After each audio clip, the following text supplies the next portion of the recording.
One of the major critiques of predictive policing systems is that the evidence base is just not there to confirm that it's actually better at preventing crime than human crime analysts. Its efficacy is incredibly understudied. We're hoping to reach police departments to try to sort of start a conversation with them. One advantage of using algorithmic systems or machine learning systems is that there is a sense in which they're more transparent than human decision makers.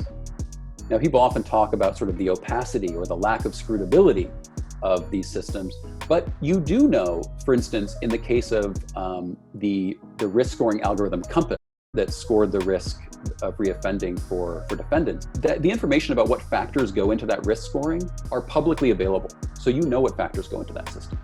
And you can tweak the weight of those factors in order to help fix or address some of the issues of bias.